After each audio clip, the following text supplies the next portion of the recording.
Hello दोस्तों, कैसे हो। मेरे ख्याल से सब ठीक ही होंगे। मैं भी ठीक हूँ। मैं हल्द्वानी से अंजना बिष्ट, हल्द्वानी जिसे उत्तराखंड का प्रवेश द्वार भी कहते हैं। तो मैं आज आपके लिए लेके आई हूँ कूर्मांचल की अमर प्रेम कहानी, जो कि हारूहीत और मालूसाई पर आधारित है। इस कहानी को शुरू करने से पहले आप लोगों से रिक्वेस्ट है कि आप मेरे चैनल को लाइक और कमेंट जरूर कीजिए और मेरे चैनल को सब्सक्राइब कीजिए। साथ ही साथ बेल आइकन का बटन दबाइएगा ताकि जब भी कोई वीडियो इसमें अपलोड हो वह उसका नोटिफिकेशन आप लोगों के पास सबसे पहले पहुंच जाए। तो अब मैं कहानी शुरू करती हूँ। लगभग 200 वर्ष पुरानी बात है, जब कूर्मांचल को गढ़वाल को गोरखों ने जीत लिया था और अपना राज्य स्थापित कर दिया था। तब समर सिंह नाम के राजा, जो कि चार पट्टी के राजा थे, उजरकोट तल्ला सल्टा में रहते थे।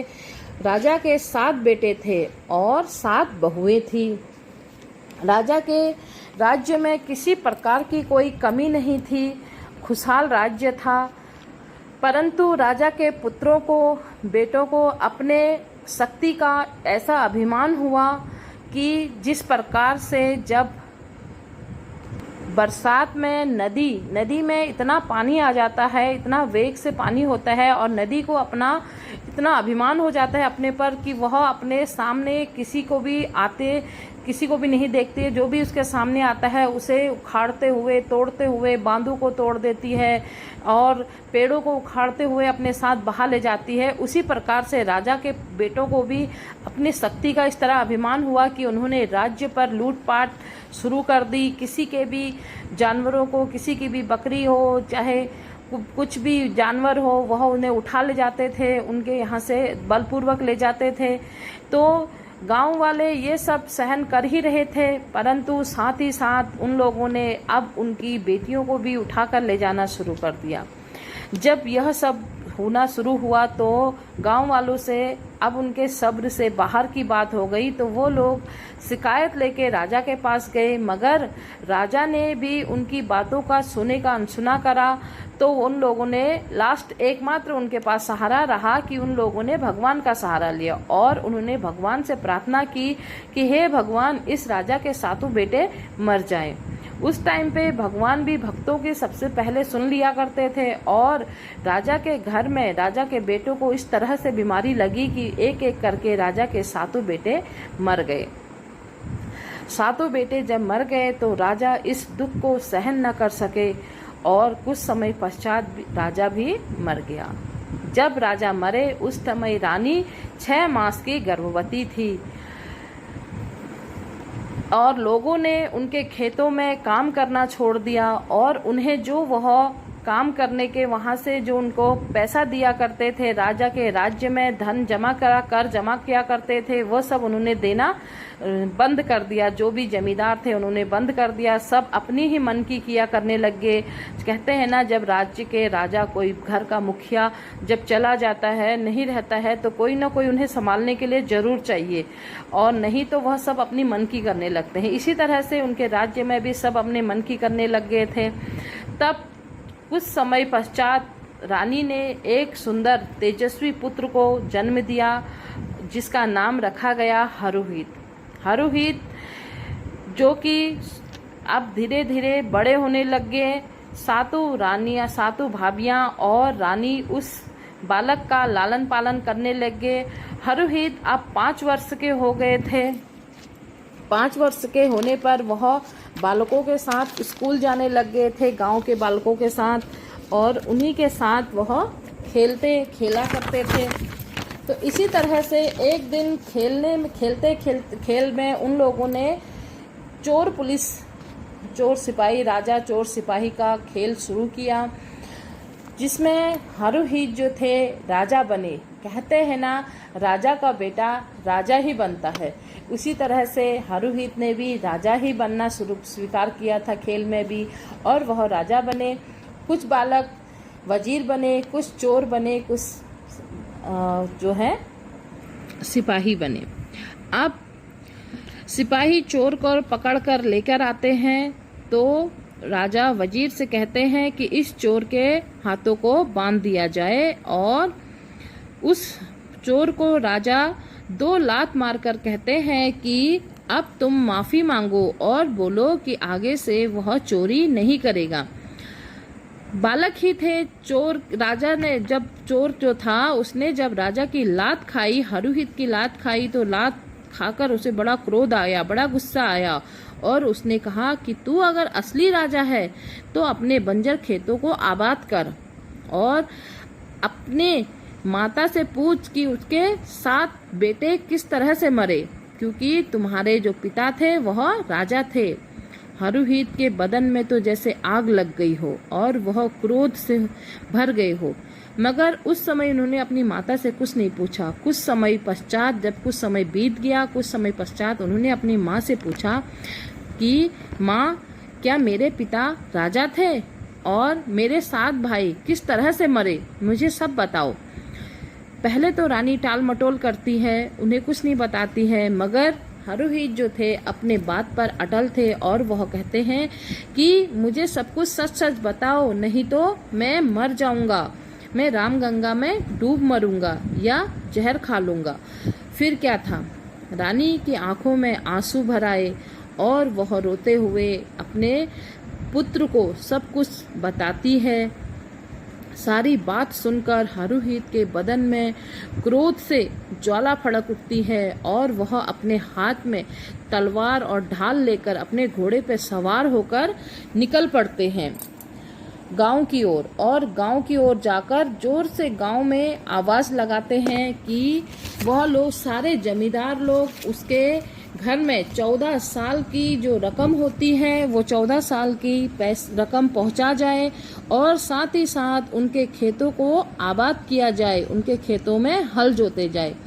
जब जमींदारों ने यह सब सुना तो वह फटाफट 14 साल की रकम लेकर उनके पास गए और उनके खेतों में हल और बैल लेकर खेतों को जोतने लगे और उनके खेतों में अन्न बोकर हरियाली पैदा की। जब उनके खेतों में खूब हरियाली हुई, धान उत्पन्न हो गए, तो हरुहित बड़े खुश हुए और सारी प्रजा के सामने, सारे गांव वालों के सामने हाथ जोड़कर उनका धन्यवाद देते हैं और उनसे कहते हैं कि तुम लोगों ने मेरी बात मानी, इसका मुझे बहुत ही अभिमान है कि आप लोग बहुत अच्छे हैं।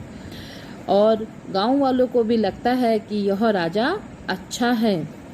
इस तरीके से वह गांव वालों से प्रार्थना करते हैं कि अब कोई सुंदर सी छोटी सी लड़की मेरे लिए ढूंढ ले ताकि मैं विवाह करके ले जाऊं और वह लड़की मेरी माता और मेरी भाभीयों की सेवा करे। परंतु गांव में हर कोई अच्छा तो नहीं होता है ना।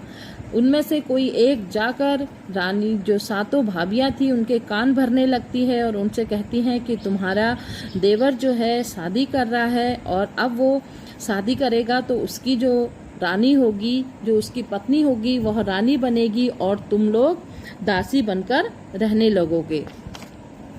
यह सब सुनकर भाभियों को भी लगता है कि ये सब सही कह रहे हैं और वह हरुहित को खूब सारी गालियां देते हैं और घर से निकल जाती हैं। और जाते जाते वो चामी खेत में पहुंच जाती हैं जहां 2 भाई रहते हैं जो कि बहुत ही वीर और बलवान होते हैं, बहुत शक्तिशाली होते हैं।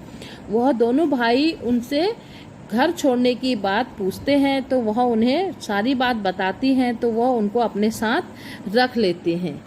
परंतु जब हरुहित को यह पता चलता है कि भाभियां घर में नहीं हैं तो वह उन्हें ढूंढने के लिए निकल पड़ते हैं और रास्ते में सबसे पूछते हुए जाते हैं कि उन्होंने उनकी भाभियों को कहीं देखा है क्या। तब उनमें से ही कोई बताता है कि हाँ, उनकी भाभियों को देखा है, वह चामी खेत में है, लेकिन तुम वहाँ मत जाना क्योंकि वहाँ 2 भाई रहते हैं जो बहुत ही वीर और शक्तिशाली हैं और तुम वहाँ जाओगे तो वह तुम्हें वहाँ मार देंगे। परंतु हरुहित अपनी भाभियों के लिए वहाँ जाते हैं और वहाँ जाकर उनसे, दोनों भाइयों से बोलते हैं कि वह उनकी भाभियों को आने दें और भाभियों से कहते हैं कि वह घर चले। भाभियां हंसती हैं और कहती हैं कि अगर तुम हमारे साथ विवाह कर लो तो हम तुम्हारे साथ चलने के लिए तैयार हैं। हरुहित को बहुत क्रोध आता है तो वह कहते हैं कि तुम अगर हमसे विवाह नहीं करते हो तो तुम इन दोनों भाइयों से मार खाओ। और उन दोनों भाइयों के साथ हरुहित की लड़ाई शुरू हो जाती है। दोनों भाई हरुहित को डंडे से लड़ने में डंडे से मारते हैं और वह इतना मारते हैं कि हरुहित पिटाई खाकर अधमरा होकर जमीन पर गिर पड़ता है और उस हरुहित को वहीं छोड़कर वो सब चले जाते हैं। तब रात में हरुहित की आत्मा अपनी माता के सपने में चली जाती है और अपनी माँ से कहती है कि माँ, इन भाभीियों के कारण मैं तो मर ही गया हूँ। आज मैं चामी खेत में मेरी जो है शरीर पड़ा हुआ है। माता को बड़ा दुख होता है। माँ अपने बच्चे को सीने से लगाकर अपना दूध पिलाती है और फिर उससे कहती है कि जाओ, तुम वीर पुत्र हो। और फिर वह अपने इष्ट देव को याद करती हैं और कहती हैं कि यदि मेरे पुत्र को कुछ हो गया तो फिर मैं क्या करूँगी। भगवान भी उनकी सुनते हैं और वहाँ हरुहित जी उठते हैं। वह खड़ा होता है और खड़ा होकर दोनों भाइयों को ललकारता है और दोनों भाइयों को मारकर अपनी भाभीियों को लेकर घर आ जाते हैं। घर आने के बाद भी भाभीियों को चैन कहाँ था।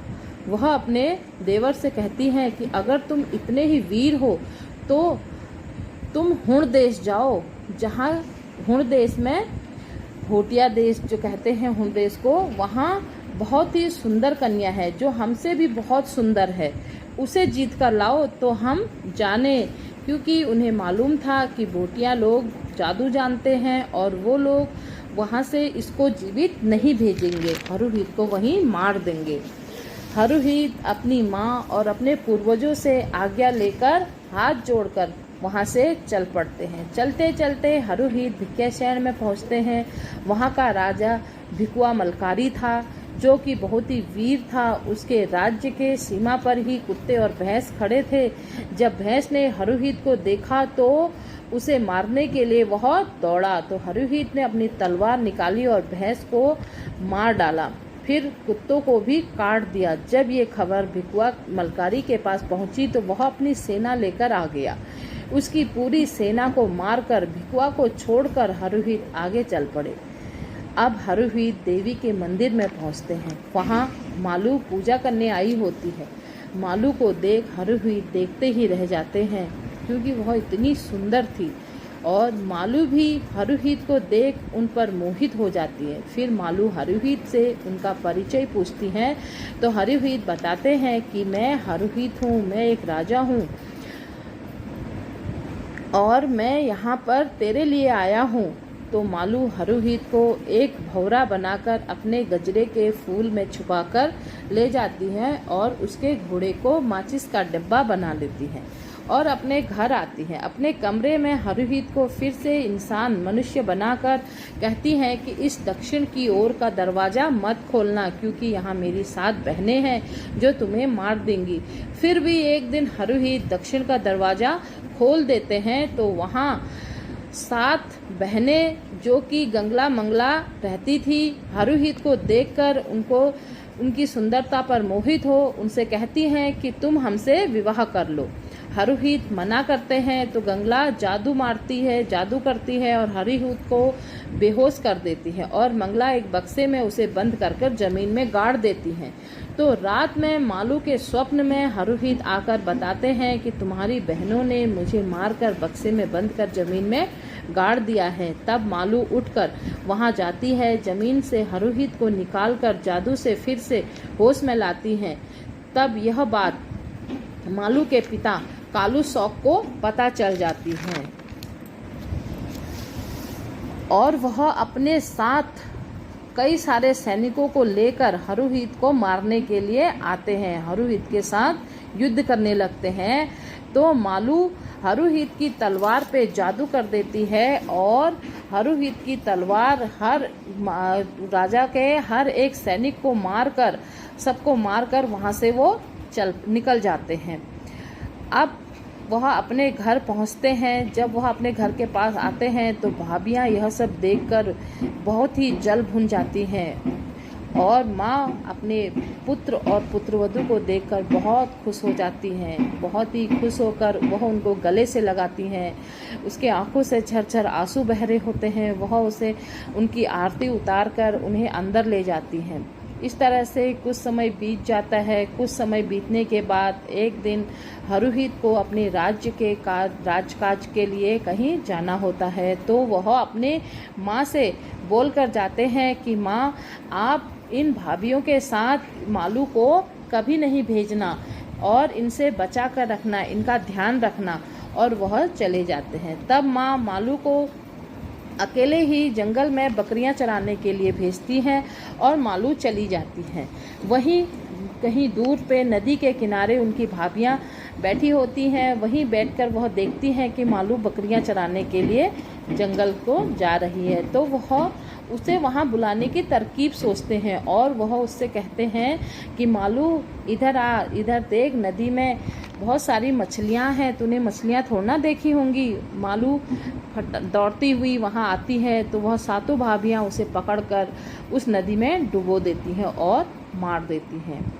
मालू मर जाती हैं। तब मालू अपने पति के स्वप्न में जाती है, हरुहित के स्वप्न में जाती है और कहती हैं कि तुम्हारी भाभियों ने मुझे नदी में डुबोकर मार दिया है।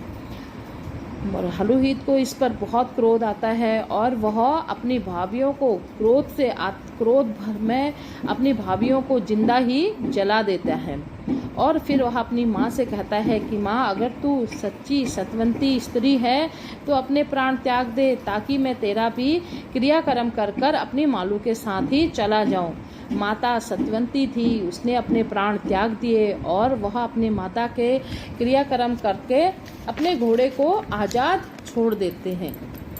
परंतु घोड़ा भी वफादार होता है, वह अपने मालिक से छोड़कर वहाँ नहीं जाता है और वहीं पर अपने मालिक के पास ही अपना प्राण त्याग देता है। तब राजा अपने घोड़े का भी चिता जलाते हैं और फिर वह अपने लिए इतनी बड़ी चिता तैयार करते हैं और उसमें अपनी मालों का शव लेकर वह खुद भी उस पर जल जाते हैं।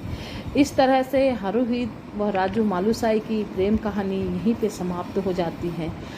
आज भी उत्तरांचल में गढ़वाल में मालू की और हरुहित की प्रेम कथा गाथा गाई जाती है, इनकी पूजा की जाती है और इनके मंदिर बनाए हुए हैं। तो आप लोगों को कैसे लगी मेरी कहानी ज़रूर कमेंट कीजिएगा।